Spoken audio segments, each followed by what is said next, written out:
আরে ছাড়েন, ছাড়েন তো, কেউ দেখা ফেলাইব। সিথি বারবার জাহেদকে ধাক্কা দিয়ে সরানোর চেষ্টা করছে, কিন্তু সে জড়িয়েই ধরে আছে আর বাড়তি হিসেবে শীতের গালে কষিয়ে চুমু দিচ্ছে। এবার শীতের ভয় তুঙ্গে উঠে গলা শুকিয়ে কাঠ হতে লাগলো। দিক বিদিক শূন্য হয়ে সে জাহেদকে ধাক্কা মেরে বসলো। জাহেদ ছিটকে গিয়ে মাটিতে শুয়ে পড়ল। এতক্ষণ দুজনেই বসেছিল উঁচু করে রাখা মাটির ঢিবির আড়ালে। এই এই ধাক্কা মারলা কে? ইতি উতি করে বসা থেকে একটু উঁচু হয়ে চারপাশে তাকিয়ে দেখতে লাগলো সিদ্ধি। না, কোনো মানুষজন নেই ভেবেই স্বস্তির নিঃশ্বাস ছাড়ল। তবে তৎক্ষণাৎ খেপা চোখে তাকিয়ে জাহেদকে বলল, কই আসি দেখেন না, নাকি ডর ভয় নাই? কেউ দেখলে বাইন্ধা পিটাইব। আরে চুরি করতাছি নাকি পিরিত করতাছি, যা হকগলি করে। মজা করেন? শীতের থমথমে মুখ দেখে জাহেদের মজা করার অভিপ্রায় ততক্ষণে গায়েব। এবার সে সিরিয়াস ভঙ্গিতে বলল, দেখলেই তো কেউ নাই, অযথা এত সুন্দর একটা সময় নষ্ট করে দিলা। জাহেদের মুখে বিরক্ত হওয়ার ছাপ স্পষ্ট। সিথি তার কথার পরবর্তীতে কিছু বলতে পারল না। ধরতে গেলে বলার মতো কিছুই জোগালো না তার মুখে। ছেলেটার আচরণে ভয়ের বিষয় হলেও জাহেদকে সে অসম্ভব ভালোবাসে। তাই তো জাহেদ যখন তাকে আড়ালে নিয়ে হঠাৎ হঠাৎ জড়িয়ে ধরে চুমু খায়, তখন সে অসম্মতি প্রদান করে না, আবার যে মন সাই দেয় তাও না। কেবল ভালোবাসার মানুষটাকে হারাতে চায় না বলেই মুখ বুঝে সহ্য করা। বিয়ে তো হবেই, তখন তো জাহেদ কেবল তারই। কিন্তু আজ এভাবে খোলা মাঠে, যদিও বা মাটির ঢিবি আছে, তবুও কোনো বেটা ছেলে খেলতে এলে এভাবে দেখে ফেললে দুনিয়া এক করে ফেলবে। এটা শহরাঞ্চল না, গ্রামাঞ্চল। এখানে প্রেম ভালোবাসার নামে ছোট বড় সবাই পরিচিত, তবে নিষিদ্ধ হিসেবে। তার উপর যদি একান্তে নিভৃতে ঘনিষ্ঠ অবস্থায় দেখে, তখন তো আর কথাই নেই, পুরো গ্রাম জুতার মালা গলায় বিয়ে। লালচে কুসুম আভাই ছেয়ে আকাশে নীলাভ সাদা মেঘরাশির উড়ে চলার সাথে সেটি দেখতে পেল বিরক্ত ভঙ্গিতে জাহেদের চলে যাওয়া। তপ্ত শ্বাস ফেলে স্বগতোক্তি করল, ভালোবাসা হইল আগুন, আগুনে ঝাঁপ দিছ, এখন তো পূর্বাই।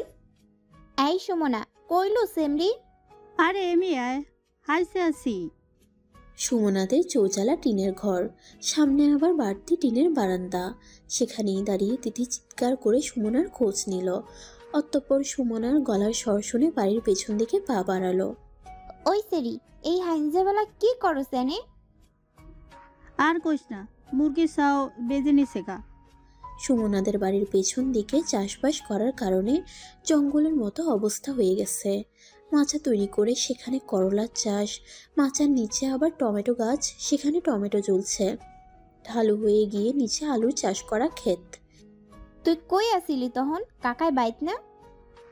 বাইত আসিল, তই ঘুমে এর লিগে দেখে নাই আমার মুরগির চাও। থাক, কান্দিস না, বাকিগুলান দেখে রাখ, ভালা জাতের মুরগি। মাথা নেড়ে তিথির পিছন পিছন সুমনা চলতে শুরু করে। তবে বার কয়েক নিজের পিছনের জঙ্গলের দিকে তাকায়। তার মন এখনো মুরগির বাচ্চার জন্য কাঁদছে। 15টা ডিম থেকে 15টা বাচ্চাই ফুটছিল, এখন একটা কমে 14টাও রইল কেবল। ভাবতে ভাবতে ফের ঠোঁট উল্টে তার মুখ কাদো কাদো হয়ে যায়। তিথি আর সুমনা খুবই ঘনিষ্ঠ বান্ধবী, তবে তিথি সুমনার বান্ধবী নয়, সে ছিল সুমনার বড় বোন রমনার বান্ধবী। সেই দিক থেকে সুমনা ও তিথি দুজনের বয়সের তফাৎ বেশ। সুমনারা এক ভাই দু বোন। বড় ভাই গমের কারখানায় কাজ করে, বিয়ের বয়স হলেও এখনো তিনি বিয়ে করেননি। তার পরের জন রমনা।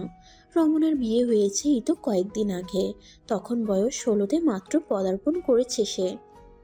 মাত্র বলতে নেই, একে তো মেয়ে মানুষ, তরতরিয়ে গায়ে গতরে বড় হয়ে যায়, তাও আবার গ্রাম্য এলাকা, যেখানে 13-14 হলেই বিয়ের ঘর দেখা শুরু হয়ে যায়। সেখানে বেশ সময় নিয়েই রমনার বড় ভাই সুমন তাকে বিয়ে দিয়েছে।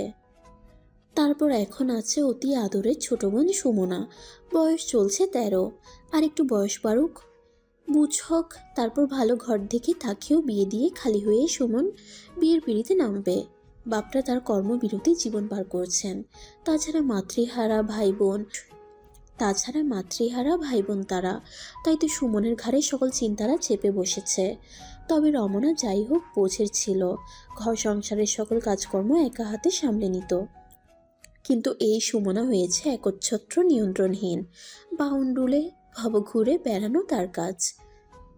ঘরের সকল কাজ পানির জলে ভেসে যাক, বর্ষার পানিতে সাঁতরে হলেও তার বাইরে যাওয়া যায়, এমন অবস্থা হয় এই মেয়েটার।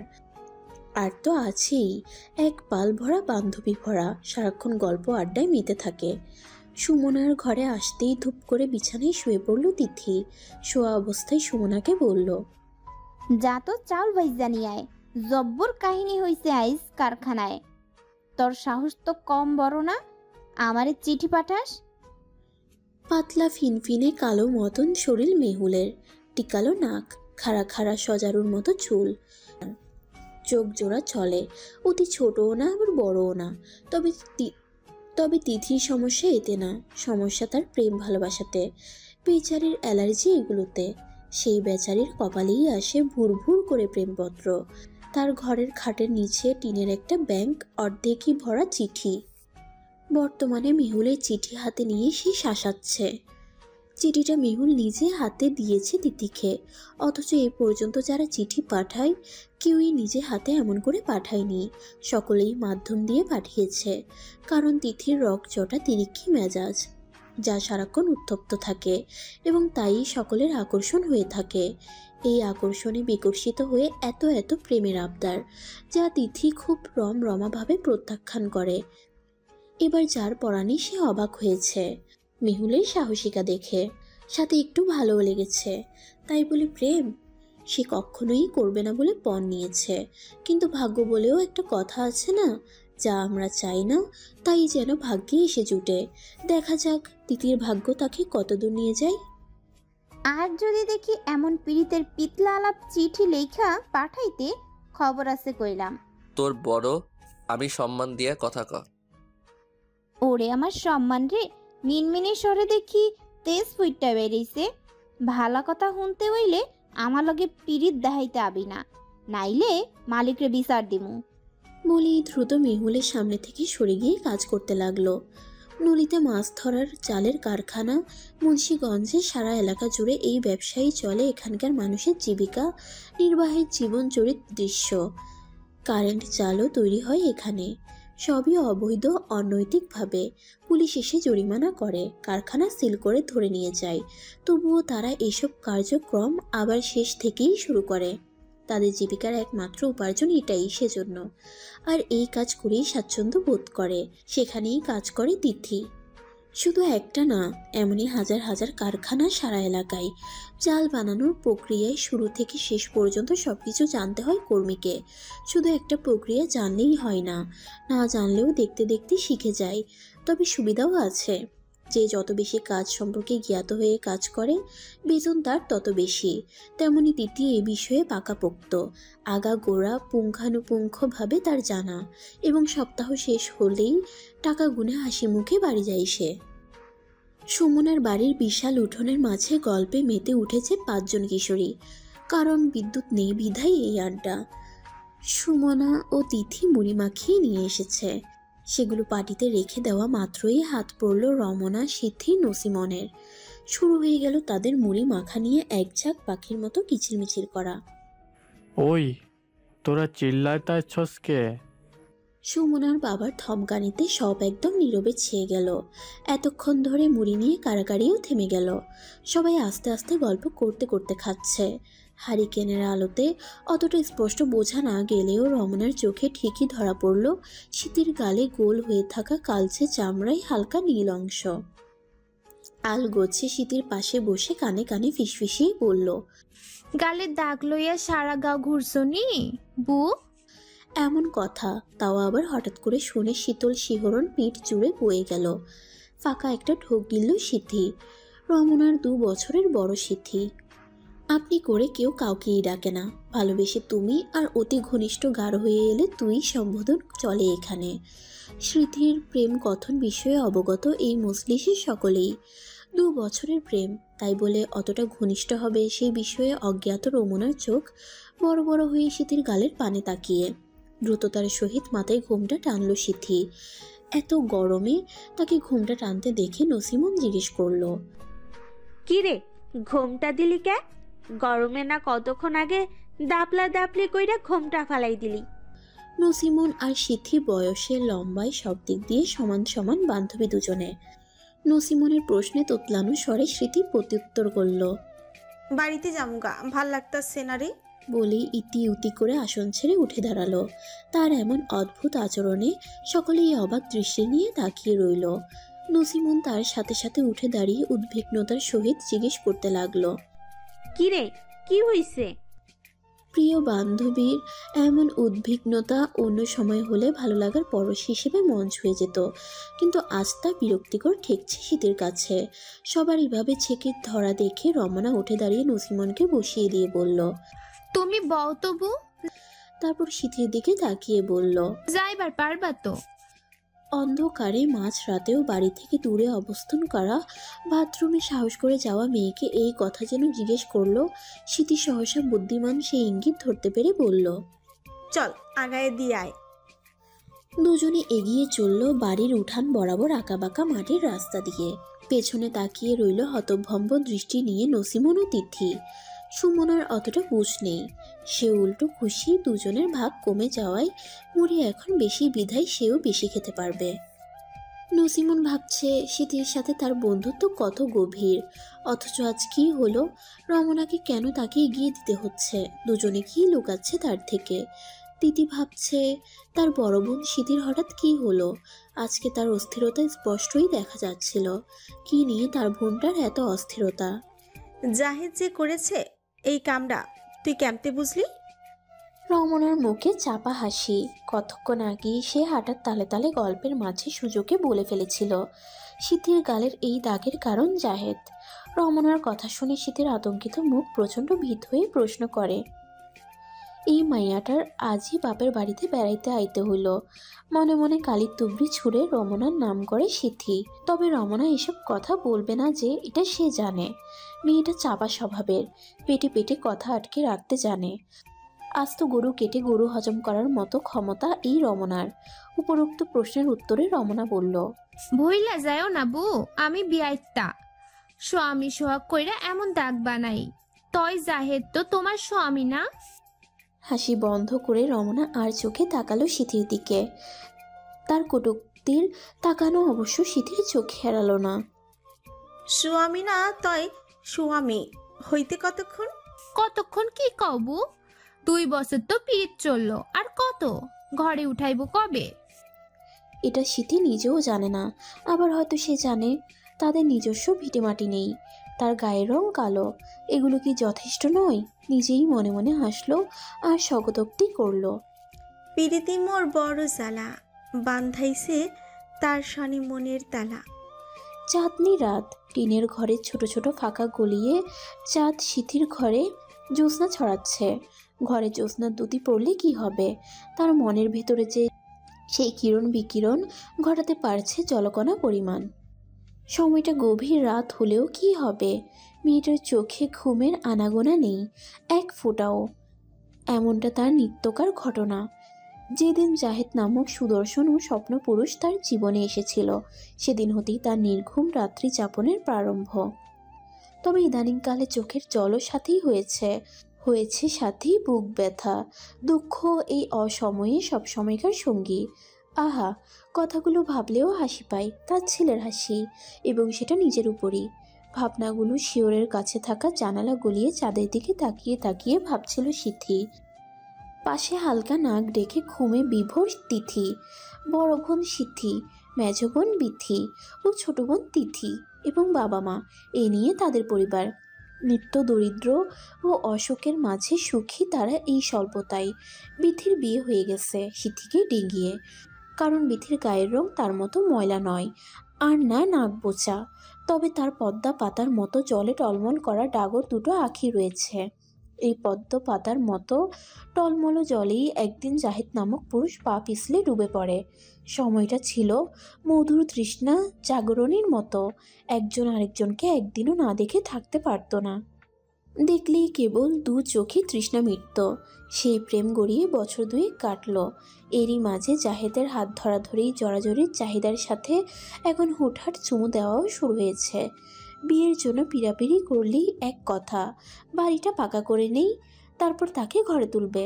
জাহেদদের নিজস্ব ভিটে মাটি আছে, টিনের চৌচালা, তবে এটা পাকা বাড়ি করবে সামনেই। তারা 5 ভাই 3 বোন, বিয়ে হয়ে গেছে এবং বাবা মা রয়েছে। যৌথ ও বড় পরিবার তাদের, অর্থাৎ জ্যাঠা চাচাদের মিলিয়ে এক উঠান। রাজপুত্রের মতো দেখতে ফর্সা গাত্র বর্ণের জাহেদের কাছ থেকে প্রেমের প্রস্তাব পায় স্মৃতি কারখানায় কাজের সময়। সেখানেই জাহেদ ম্যানেজারের পদে কাজ করে। দু একবার এড়িয়ে চললেও এক সময় তার মন গলে যায়। এখন জাহেদের হাজার অসৎ চাহিদা হলেও সে পিছপা হতে পারে না।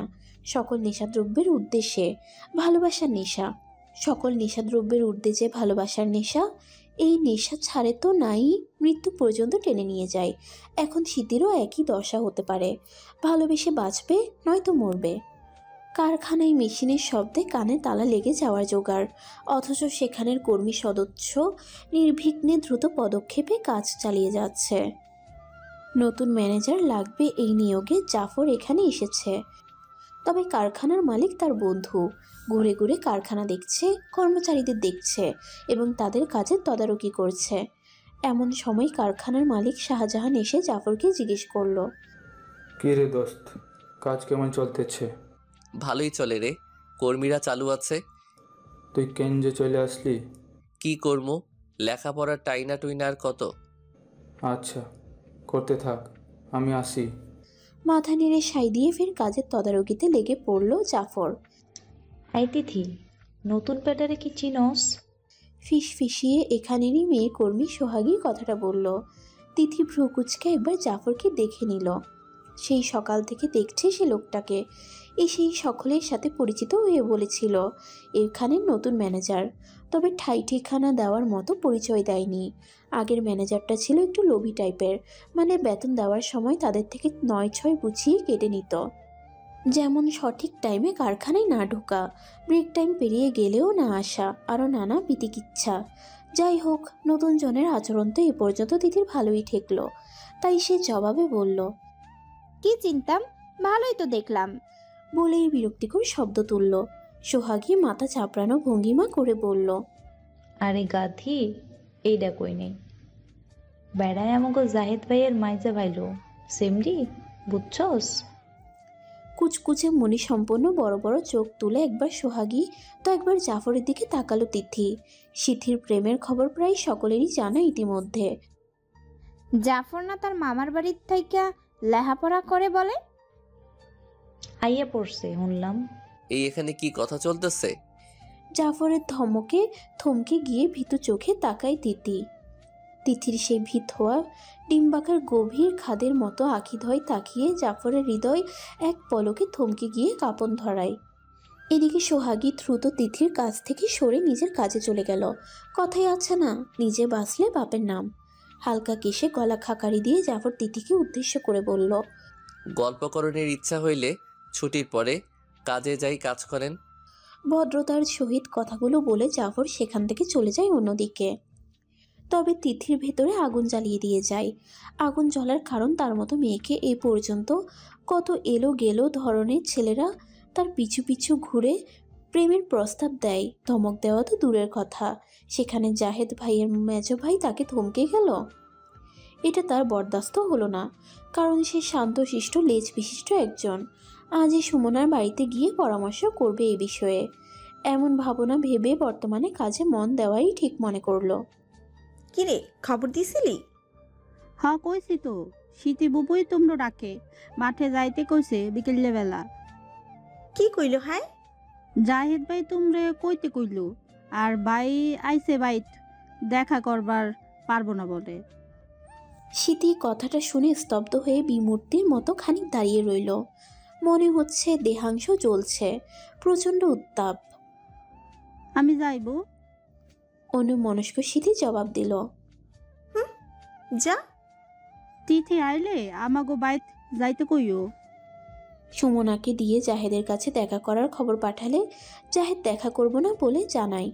যা শীতের খণ্ডিত হওয়া হৃদয়কে আরও কয়েক টুকরোতে পরিণত করে। শীতের মধ্যে ধৈর্য ও বেহায়াপনার পরিমাণ বেশি, তো তাই সে জাহেদের কিছুদিন ধরে করা উপেক্ষা করাকে কোনায় ধরছে না। শীতে নিজেও মানে এবং মাঝে মাঝে নিজের উপরই ত্যক্ত বিরক্ত হয়। ভালোবাসা তাকে কি বানিয়ে দিল? আফসোস, চোখে সে জাহেদ বিনা কিছুই দেখতে পায় না। তাই বেহায়াপনারও লাগামকেও তুচ্ছভাবে দেখে। এই যে কদিন ধরে নিয়মিত দেখা হওয়ার পথ আকস্মিকতায় বন্ধ হলো, আর শীতের ভাঙ্গায় তোলা মাছের মতো ধাপাধাপি শুরু হলো। এই যে কদিন ধরে নিয়মিত দেখা হওয়ার পথ আকস্মিকতায় বন্ধ হলো, আর শীতের ডাঙ্গায় তোলা মাছের মতো দাবাদাবি শুরু হলো। এই বুঝি সে মরে যাচ্ছে জাহেদকে দেখতে না পেয়ে। অথচ মূর্খ গোয়ার মেয়েটার খেয়াল এলো না তাকে না দেখে জাহেদ কিভাবে থাকছে। তার মতো অস্থিরতা কাজ করছে না জাহেদের। প্রশ্ন করলে উত্তর দেওয়ার মতো কেউ নেই, তবে সে উত্তর জানে। জাহেদ ভালো না বাসলেও শীতি তো তাকে মন প্রাণ দিয়ে ভালোবাসে, তাই ভালোবাসার সাথে কষ্টের তীব্রতা তাকে পোহাতেই হবে, হচ্ছে এবং সামনেও হবে। সিথি, কই গেলি রে? আইতাসি আম্মা। কয়েকদিন ধরে জাহেদের সাথে দেখা না হওয়ায় বিষণ্ণতা ঘিরে থাকা শীতি কাজে যাচ্ছে না, তাই বাড়িতে থেকে মায়ের সাথে সকল কাজে হাত কাটায়। ইদানিন্তনে শীতির মা খেয়াল করেছেন মেয়ের অস্বাভাবিকতা আচরণ, সাথে জালের কাছে না যাওয়াও, কিন্তু মেয়েকে জিজ্ঞেস করেননি সেই বিষয়ে। বলতে গেলে মেয়েদের প্রতি তাদের অর্থাৎ শীতির বাবা মায়ের অতটা গ্রাহ্য নেই। একে তো মেয়ে মানুষ, উপরন্তু চেহারা নেই কোনো স্ত্রী, যার অর্থ কালো, বিয়ের সময়ও যাচ্ছে পেরিয়ে। এত কিছুর কারণেই মেয়ের কোনো কিছুই প্রাধান্য দেন না, আর না তাদের সাথে একটু হাসি মুখে কথা বলেন। বাজখাই গলায় চেঁচামেচি করেন, আর হৃদয় সারাক্ষণ কুচকানো থাকে। তিথিটা আবার একটু অন্য ধাঁচের, বলতে গেলে মুখের উপর কথা বলে দেয়, কাউকে মানে না। সবাই বলে তাকে বেয়াদব, ছোট বড় মান্য করে না, তাই তিথির সাথে খুব একটা চেঁচাতে পারেন না। সিথি আবার অমন নয়, ওই যে শান্ত চুপচাপ ধরনের, তাই কথায় কথায় রাগারাগি তার সাথেই দেখান। কইলো থাকিস তুই, ডাকলে সাড়া পাউন যায় না কেন? তোগো লগে কত আর চিল্লামু, বড় হইয়াও জ্বালাইয়া কাঁদে বইয়া খাওন মারাও। শুনলামই তো, সারাও দিলাম না তন। মুখে মুখে কথা কন শিখছস দেখি। ঝাটার বাড়ি কয়দিন পিঠে পড়ে নাই দেখা মায়ের ভুই লাগাছস? এবার আর কোনো উত্তর দিল না সিথি, মলিন মুখে দাঁড়িয়ে রইল। তাও যেন সহ্য করলেন না তার মা শাহানারা বেগম। খাম্মার মতো দাঁড়াইয়াছস কেন? যা গিয়া দেখ গোবর শুকাইছে কিনা। বাড়ির পিছনে চাষ করা জায়গা, বর্তমানে চাষাবাদ হয় না বিধায় গোবর শুকাতে দেয় সিথিরা। সেগুলো উনুনে দিয়ে রান্না করে। সিথি চলে গেলে এমন সময় তার বাবা সবুর মিয়া বাড়িতে আসেন। তিনি কোনো কাজকর্ম করেন না, এর ওর থেকে ধারটার করে চলেন। বাকিটা সিথি ও তিথির আয়ে চলে এই সংসার। ওই সিথির মা। এরই ঘরে গিয়েছিলেন শাহানারা বেগম। স্বামীর ডাক পড়ায় বেরিয়ে এলেন। সখানে টেকা দাও তো। অবাক ও ত্যক্ত গলায় বললেন, আমি আমি কইতে দিমু তোমারে টেহা? তার তীক্ষ্ণ চোখের চাহনিতে সবুর মিয়া আমতা আমতা করতে থাকেন। তিনি যে তার বিবিকে বড্ড ভয় পান। মায়ারতে দেখো আছনি। মায়ার থাকবো কইতে? মাইয়া কয়দিন ধইরা যে কামে যায় না, দেখো নাই? তিথি, ওইটা কইতে হইছে কে জানে। টেহার হিসাব চাইলে তো দেয়ই না, উল্টা আরো কথা হুনাই দেয়। একটু দেখো। ইতস্তত কণ্ঠস্বর সবুর মিয়ার, বলতে পারছেন না। তিনি যে কয়েকদিন ধরে নতুন করে জুয়া খেলা শুরু করেছেন তা বেশ ভালো করেই জানেন শাহানারা বেগম। শুধু তিনি না, মেয়েরাও জানে। এখন জুয়ার কথা মুখে উচ্চারণ মানে জমের হাতে জান ছেড়ে দেওয়া একই কাজ। তাই এক পা দুপা করে সরে গেলেন আলগোছে। এত বড় মাছ কুটবে কি? মাজার ব্যথায় পিড়িতে বইতে পারি না, জানো না তুমি? জাহানারা বেগম স্বামীর দিকে তাকিয়ে কথাগুলো বললেন। তার স্বামী মোর্শেদ মোল্লা হাতে ধরে থাকা বড় বোয়াল মাছ নিচে নামিয়ে রাখলেন। আমোদে সরেদ স্ত্রীর দিকে তাকিয়ে বললেন, আহা, অমন করকে পোলাডাই আইছে বছর খানে গইল, ভালো মন্দ খাও না কও। তাই বইলাই এত বড় মাছ, তাও এমন বিকাইলা বেলা। মুরগির গোস্ত রাঁধছি, এখন আবার এইটা বইয়া কাটমু, তলে রান্তাম কোন সম। স্বামীর আহ্লাদে জাহানারা বেগম ন্যাকাস্বরে বলতে লাগলেন কথাগুলো।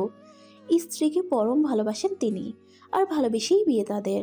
মুচকি হেসে স্ত্রীর ইঙ্গিতপূর্ণ কথাগুলো মর্মার্থ বের করে মাছ কাটতে বসে পড়লেন। বউ পাগল নয়, স্ত্রীর প্রতি ভালোবাসা থেকেই কাজে হাত বাটিয়ে দেওয়া। ফাঁকে ফাঁকে গল্পও করতে লাগলেন দুজনে। কিয়ৎক্ষণ পূর্বে খাবারের কাজে সমাপ্তি টেনে উঠানের মাঝে গল্প গুজবে বসেছেন মোর্শেদ মোল্লার পরিবার। যৌথ বড় পরিবার হলে এই একটা সমস্যা, একে অপরের সাথে ঝগড়া বিবাদ লেগেই থাকে। তাই মোর্শেদ মোল্লার বড় ভাইয়ের বাড়ির সম্মুখ পানে লম্বালম্বিভাবে বেড়া দেওয়া। ছোট ভাই স্কুলের শিক্ষক, তাই হয়তো পরিবারের সীমিত সদস্য সংখ্যা 4 জন মানুষ তারা, স্বামী স্ত্রী ছেলে মেয়ে। কারো ছুট ঝামেলায় যাওয়ার মতো মানুষ না তারা, তাই ঝগড়াঝাটি না হলেও বেশিরভাগ নিজেদের ঘরেই অবস্থান করেন তারা। জায়েদের মা, একখান কথা। মুর্শিদ মোল্লার হাতে জাহানারা বেগম পান ধরিয়ে দিলেন। স্বামীর মুখ পানে উস্কুস হয়ে তাকিয়ে রইলেন, কি কথা হতে পারে জানার জন্য। মায়াগুলান রে তো আল্লাহর রহমতে পার করলাম। এবার মায়া ঘরে আনতে চাইতাছি। জায়েদের তো বয়স হইল, বিয়া দিতে চাইতাছি। কি কও তুমি? তা দেন, আমি আবার কি কইতাম? মা লাগো না ওর তুমি? পোলার লাগা বউ ঠিক করবা না, নাকি পছন্দ টছন্দ কইরা রাখছো পোলার বউ? এই কথাটার যেন অধীর আগ্রহে অপেক্ষা করছিলেন জাহানারা বেগম। তার ছোট বোনের মেয়ে সুমাইয়া ক্লাস 9-এ পড়ছে, ভারী মিষ্টি দেখতে। উজ্জ্বল শ্যামবর্ণের পান পাতার মুখশ্রীর মেয়েটার কথা মনে পড়ে গেল মুহূর্তেই, যার জন্মের সময় আলগোছে কথা দিয়ে রেখেছিলেন তিনি সুমাইয়াকে ছেলের বউ করার জন্য। জাহানারা বেগমও আত্মীয়ের মধ্যে বিয়ে করছেন। মুর্শিদ মোল্লার পিতা বোনের মেয়েকে ছেলের বউ করে ঘরে তুলেছিলেন। অন্যদিকে বাবা মায়ের কাছ থেকে দূরে বসে আলাপে মত্ত 5 ভাই। যেদিকে জাহেদের অগোচরে বিয়ের পরিকল্পনায় ব্যস্ত বাবা মা, সেদিকে জাফরের মনে প্রণয়ের ফুল প্রস্ফুটিত একেবারেই সংকল্পে। তোমারই কতদিন না দেখা আমার পরানটা পড়ছে জানো? না, জানি না, যাই না, বই আছি তো আমি। তো তুমি এমন করতেছো কেন জাহিদ? আমারই কি অহনার ভাল লাগে না? এর লাইগাই দেখা করো না। পেঁচাইবা না, আমার ভাই আইছে জানো না তুমি? তারপরও কেমনে এমন কথা কও? সিথি এবার জাহেদের হাত দুটো নিজের হাতের মুঠো নিয়ে বলল, আচ্ছা মাফ কইরা দাও, তাও রাগ কইরা থাইকো না। কয়দিন ধইরা তোমারে না দেখে আমি পাগল হয়ে গেছিলাম, কামে যাই নাই এই কয়দিন। ভারাক্রান্ত ও মলিন মুখ নিয়ে জাহেদের বুকে মাথা রাখতে চাইল সিথি। খানিকক্ষণ রাখলো, কিন্তু ইতস্তত হয়ে জাহেদ আস্তে ধীরে ছাড়িয়ে নিতে চাইল নিজের থেকে সিথিকে। অনুভূতির অসীম সুখের চূড়া থেকে মুখ থুবড়ে পড়ার মতো অবস্থা সিথির। এই প্রত্যাখ্যান সম্পর্কে অবগত সিথি বুঝে। এই বুক থেকে ছাড়িয়ে নেওয়া একেবারে প্রিয় মানুষটার জীবন থেকেও ছাড়ানোর মতোই। পীড়িত হলো কি হৃদয়, সাথে দহনে দগ্ধ। না না, দহন না, দহন তো প্রণয় থাকলে আসে, বিচ্ছেদ হবে। এ তো হবারই ছিল। কপালে ভালোবাসার প্রণয়ে পরিণয় তার মতো পোড়া কপালে সইবে কি করে? তবুও সিথি চেষ্টা করবে বলে পণ নেয়। মাসখানেকের দেখা সাক্ষাৎ বলতে গেলে দূর থেকে দেখা হলেও কথা হয়নি, তাই বলে কি 2 বছরের ভালোবাসা জলাঞ্জলি যাবে নাকি? এই তোমার কি হয়েছে গো, মুন্ডা বেজার কেন? জাহেদকে আজ সকালে বলে দেওয়া হয়েছে সামনে শুক্রবারে সুমাইয়াকে আংটি পরিয়ে দিয়ে আসতে হবে, তাই আগে ভাগে যেন সে প্রস্তুত থাকে। মন তার 2 নৌকায় পা দেওয়ার ইচ্ছে পোষণ করছে। বিয়ে করে ঘরে বউ, বাইরে ভিন্ন স্বাদের জন্য সিথিকে যাচ্ছে, কিন্তু ভিত সে মাছ দিয়ে দুটোই ফসকে না সমুদ্রে ডুবে মরে। ভেবে দেখে বাইরে সিথিকে রাখা রিস্ক হয়ে যায় বেশি, যতই মেয়েটা তার জন্য পাগল হোক না কেন। সংসার পাতার জন্য স্বপ্ন দেখছে এতদিন ধরে। ঘরণী হওয়ার যার শখ সে তো বাইরে মনোরঞ্জন করতে চাইবে না। ঘরণী হওয়ার যার শখ সে তো বাইরের মনোরঞ্জন করতে চাইবে না। তবুও একবার বইলা চেষ্টা কইরা দেখবো মানানোর জন্য। এতদিনকার পালা মুরগি না খাইতে পারা কষ্টের। এমন না যে মাইয়া উচ্চমানের, তার মতো পোলার হইতে যোগ্য লাগে। বাপ মাই যে তার কোন আক্কেলে এখন বিয়ার কথা উঠাইল। কয়দিন পর হইলে কি হইতো? ভাবনাগুলো সাইডে রেখে সিথিকে বোঝানোর তাগিদ অনুভব করে। আমতা করতে থাকে, বারে বারে ঢোক গিলে নেয়। এদিকে সিথি তার আমতা করা দেখে ভ্রুকুচকে তাকিয়ে থাকে। ইদানিং তিথির নতুন রোগ পেয়েছে। কারখানার কাজকর্ম যার হাত দ্রুত চলে, সে যেন সেখানে সশরীরে অবস্থান করে না। আনমনা উদাসীনতা তার নিত্যদিনের সঙ্গী এখন। ভালো লাগে অদূরের আকাশে তাকিয়ে থাকতে। বাতাসে শো শো শব্দ শুনতেও গায়ে মাখতে, বারংবার নদীর তীরের বটতলাতে যেতে। কেউ একজন যে তার অপেক্ষা করে সে জানে, কিন্তু চুপি চুপি সবকিছু করতে আসলে যে ভয়টা হয়, তাই তো সে আগাচ্ছে না। তাকে এই ভয়ে ভিড় দেখেও প্রেমিক পুরুষটা যাকে তাকে দিয়ে খবর পাঠায় একটু কথা বলার উদ্দেশ্যে, অথচ এই সাহসী রাগী মেয়েটা এবার ভয়ে তটস্থ। প্রেম বিমুখতা মেয়ে খুব ভালো করে জ্বর বাঁধিয়েছে প্রেমের তরে, এখন তো হাত পাও কাঁপে।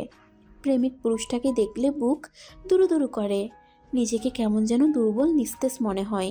এসব দেখে একদিন তার প্রিয় বোনটাও জিজ্ঞেস করেছিল তার কি হয়েছে বলে, অথচ যাকে সব কথা জানাতো তখন এমন গুরুতর ভাল লাগে না রোগের কথাও জানালো না তিথি, চেপে গেল খুব করে।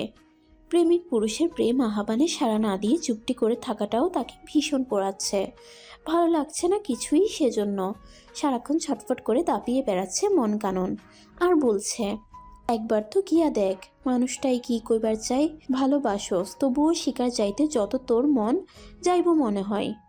ভালোবাসা হয়ে যায় টুপ করে, যেন মাটির বুকে বৃষ্টিরা আসে চুপ করে, ভিজিয়ে যায় হৃদয় অভ্যন্তরে। মাদল হাওয়া শীতলতা বইয়ে, মন খারাপের ধুলি রাশি উড়ে যায় তালে তালে।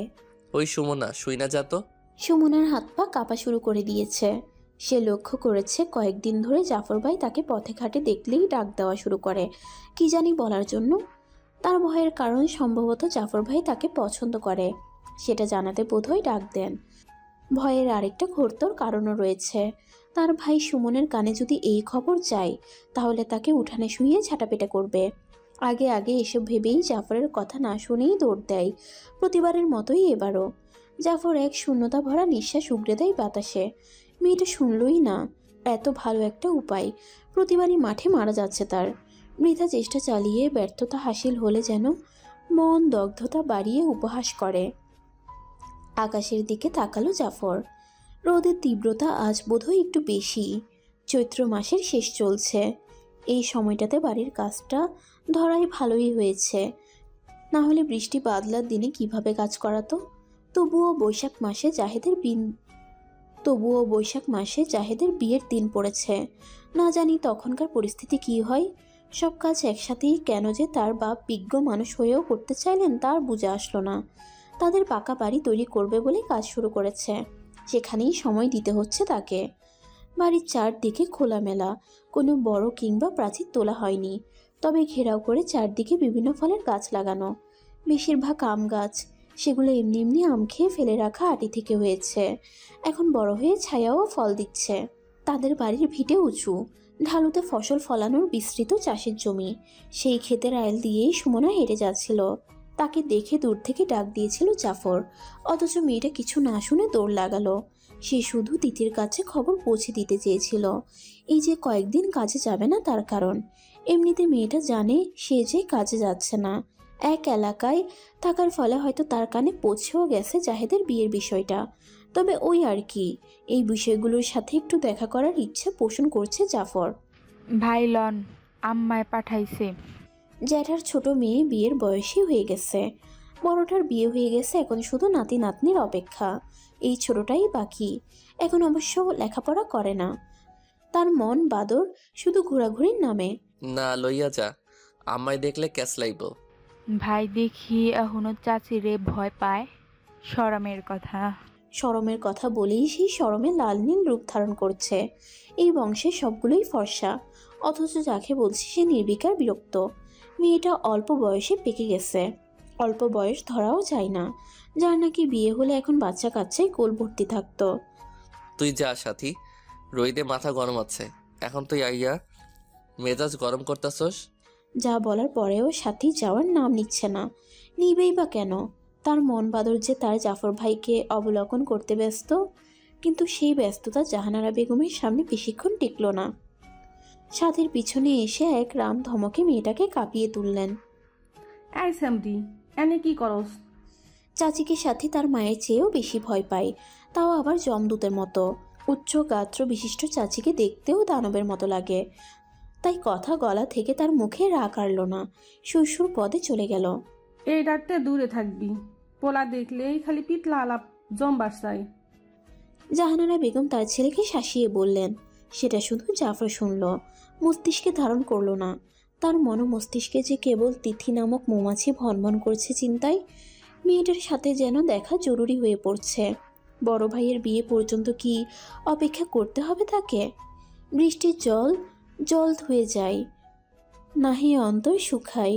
ক্রন্দধ্বনি অবিরত, আসমানে বজ্রপাত যেমন গর্জনরত। তাহার শনে মোর বাসনা কেন যেন পূরণ হয় না, অপূর্ণতাই রয়ে সে যে অধরা স্বপ্ন হয়ে।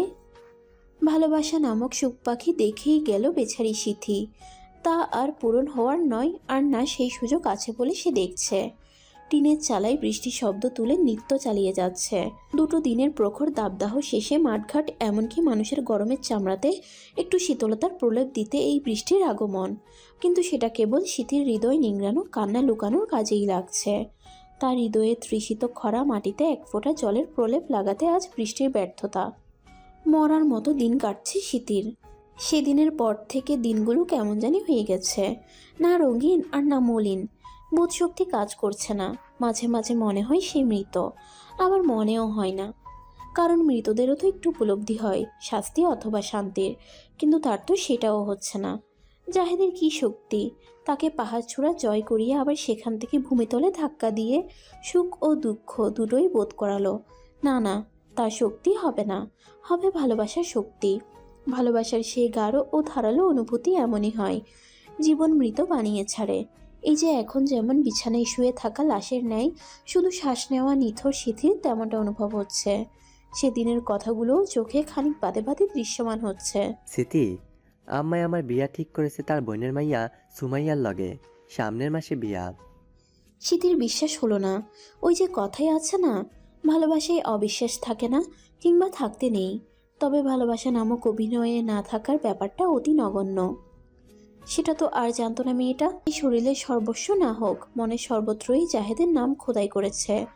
আর ফল চোখের সামনেই চামড়ার মুখ নেড়ে অনায়াসে বিয়ের কথা বলে চলেছে। বিমূঢ়তা নিয়ে বিমূর্ত ধারণ করা সিথি ফ্যালফ্যাল নয়নে শুধু চেয়ে দেখছে। বিষয়টাতে সে কি অভিব্যক্তি ব্যক্ত করবে বুঝে উঠতে পারছে না। ইস, কি নিদারুণ কষ্ট। আমার দোষটা কি? বহু কষ্টে ভার হয়ে জিহবা নাড়িয়ে বলল কথাগুলো। জাহিদ বুঝতে পারল ভুল হয়ে গেছে, কথাগুলো এখন বলে। মেয়েটা একদমই আবেগী আর গর্ধব বটে। না জানি আর কি রিয়াকশন বাকি। শুধু গ্রামে বিষয়টা না ছড়ালেই হয়। কোনো দোষ নাই। মাথা নিচু করে নিজের দোষটাও সাথে লুকানোর খুব ভালো অভিনয় করে ফুটিয়ে তুলল যে সেও নির্দোষ, মায়ের হাতের কেবল কাঠপুতুল। আমার যদি কোনো দোষ নাওই থাহে তইলে বিয়া বইতেছেন কেন, আর আমারে কইতাছেন বা না কেন? জাহেদ মুখ খুলবে কিছু বলার উদ্দেশ্যে সিথি তাকে বলতে না দিয়ে তার দুগাল ধরে নিজের দিকে নিয়ে বলল, দেখেন আপনি মজা করতেছেন না, আমি বুঝবার পারতেছি। তই জানেন না আমি যে আপনারে অনেক ভালোবাসি। এরপরও কেমনে বিয়ার কথা আমার সামনে কইতে পারলেন? আপনার বুকটা কাঁপাইয়া উঠল না একটুও? আমি সংসার সাজানোর স্বপ্ন দেখতাছি, আর হাউমাউ করে কান্নার ফলে গলাতে দলা পাকিয়ে কথাগুলো আটকে রইল। মুখ ফুটে বলতে আর পারল না। নাকে মুখে পানি এসে বিশ্রী রকম অবস্থা হয়ে গেল। অথচ জাহেদ ঘৃণায় বিকৃত, তবে মনে মনে প্রকাশ্যে কোনো কিছুই সে আনবে না। দোষী হয়ে যেন প্রমাণ না রয়ে যায়। কিস্তু কন বিয়াটা ভাঙ্গা দেন। জাহেদকে চুপ থাকতে দেখে হিচকি দিতে দিতে বলল সিথি। তখনও মেয়েটা বুঝল না জাহেদের ভালোবাসাহীন অভিনয়। এত কান্না করছে তবুও ছেলেটা একটুও তাকে সান্ত্বনা দিল না, আর না কাছে টেনে ভরসা জোগালো। উল্টো অন্য রকমের প্রস্তাব সম্মুখে রাখলো। বিয়াটা বাংতাম কেমতে জানো না? আমরা হগল ভাই বোনরা আম্মারে জমের লাহান ডরাই। হ্যার পছন্দের মাইয়ার লগও বিয়া না বইলে বাইতন বাইর করে দিব। হ্যাঁ, সে জাগা সম্পদ কিছুই পাবো না। আমি আপনার সারা যে থাকতে পারুম না, মহিরা সামু একদম। আহা, মরণের কথা আহে কইতন, আগে হনো কি কই, উপায় আছে একখান। উপায়ের নাম শুনে এবার যেন সিথির কলেজেই পানি এলো। কান্না কিছুটা থেমে শান্ত হলো।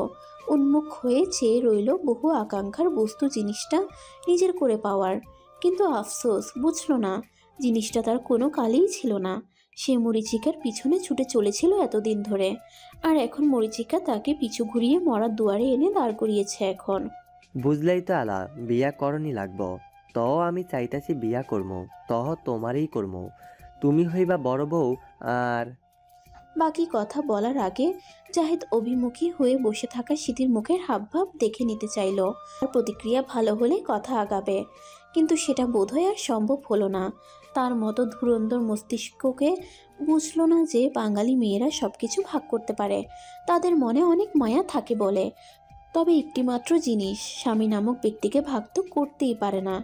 উপরন্তু মায়া মমতা তখন কাজে আসে না, আসে হিংস্রতার রাগ। আমি কেন বড় বউ হইতে যাবো? আমি হুদাই আপনার বউ হমো, আর কেউ না।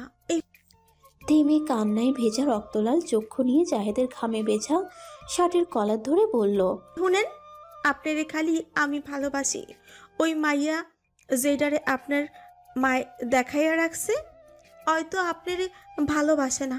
হের লেগা আমি আপনার বউ, অনের লেগা যোগ্য। মাথার উপরে তপ্ত রোদের ঝলকানি, যার দরুন মাথার তালু গরমে উত্তপ্ততর হয়ে আছে। মুখ হতে সারা দেহ ভ্যাপসা গরমে ভিজে জবজবে, তবুও শান্ত মনোভাব নিয়ে ধৈর্য ধরে সিটিকে বুঝিয়ে চলেছে নিজের কার্য হাসিলের জন্য। অথচ মেয়েটাকে দেখো, নাচর বান্দার মতো একটা কথাই ঘ্যান ঘ্যান করে চলেছে তার কলার ধরে। মাত্রাতিরিক্ত বিরক্ত সাথে মেজাজও গরমে দফা দফা হয়ে এবার গর্জে উঠল জাহিদ সিথির উপর।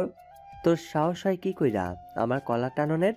বলেই সিথির হাত কলার থেকে ছুটালো, সাথে এত বছর বেহিসাবি অপরিমাণদর্শী ভালোবাসা ও স্বপ্ন দেখার জন্য উপহার স্বরূপ থাপ্পড় দিল।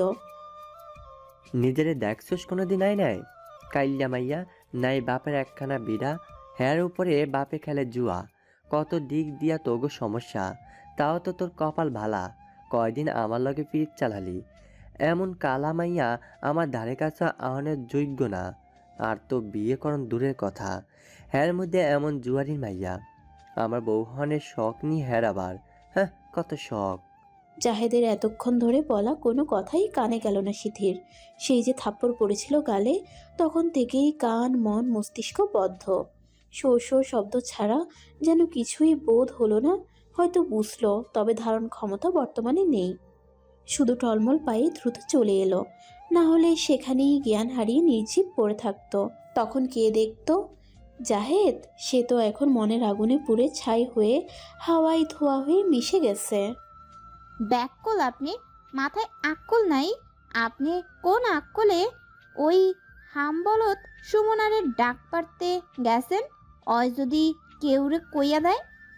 কি কইব শুনি? জাফরের নির্বিকার নিরুৎসাহিত উত্তরে তিথির গা চলে উঠল যেন। কি কইব আপনি জানেন না? না প্রায় রাগে চিৎকার করে উঠল তিথি। ভাগ্যিস গ্রামের বিরান পরিত্যক্ত এলাকায় এসেছে, চিৎকার চেঁচামেচিতে মানুষজন শুনে ফেলার ভয় নেই, না হলে কি অবস্থাই না হতো। জানি তো, তবু তুমি মুখে কও শুনি। আর চোখে তাকিয়ে তিথি জাফরের দুষ্টুমি মাখা ঠোঁটের কোন ঘেঁষে থাকা হাসিটা খেয়াল করলো। তাকে নাজেহাল করতেই এই কথার ছল, তা বেশ বুঝতে পারছে তিথি। দুজন কয়েক হাত দূরে দাঁড়িয়ে দু প্রান্তে। সময়টা হলদেটে কমলা ভাব বিকেলের কিংবা রক্তিম হয়ে ওঠা সূর্যের, সাথে দুজন প্রেমিক প্রেমিকা যুগলের। জাফর কাউকে দিয়ে তিথির দেখা করার ঝামেলাটা মিঠাতে না পেরে কারখানার মালিক ও তার বন্ধু শাহজাহানকে ধরে বলে তিথির সাথে কথা বলিয়ে দিতে। শাহজাহান মালিক হিসেবে কর্মচারীদের সাথে কথা বলতে পারে, এই নিমিত্তেই তাকে হাতকড়া জাফরের। তিথি ও মালিকের কথা অমান্য করতে পারবে না সেক্ষেত্রে। তাই তো আজ দুজনা অভিমুখী হয়ে দাঁড়িয়ে। ঝপাত করে ইটের টুকরো কুড়িয়ে পুকুরের পানিতে ছুঁড়ে মারে তিথি। রাগে মাথা দপদপ করছে যে। সুমনা মেয়েটা বড্ড সহজ সরল আর ছোটও বটে, কি বলতে না কি বলে ফেলে। উপরন্তু বেশিরভাগই মেয়েটার মুখ ফসকে কথা বেরিয়ে পড়ে। এমন করে যদি তিথির ও জাফরের বিষয়টা কারো সামনে মুখ ফসকে বেরিয়ে পড়ে, তখন আর ভাবতে পারছে না সে। এদিকে তিথির অমন রেগে বোম হওয়া মুখচ্ছবি বেজায় পুলকিত করছে জাফরের। প্রিয়জনের হাসি খুশি কান্নার মুখচ্ছবিও ভালো লাগার তালিকায় পড়ে। তাই জাফরেরও ভালো লাগছে প্রেমিকার রাগের ছটায় লাল হওয়া মুখাবয়ব। মাথা নত করে স্মিত মিষ্টি হেসে জাফর শুধালো, আচ্ছা ছাড়ো, রাগ করে লাইগা ডাক পারছিনি। তাই কি এর লেগে ডাকছেন? তেজরা চাহনি দিয়ে ঘাড় বাঁকিয়ে জিজ্ঞেস করে তিথি। তার জানার আগ্রহ বেজায় নারাজ করে জাফরের মন। সে কি এখন বুঝাবে তাকে কেন ডাকা হয়েছে? কিভাবেই বা বলবে ভালোবাসার কথা? মেয়েটা কি বুঝে না?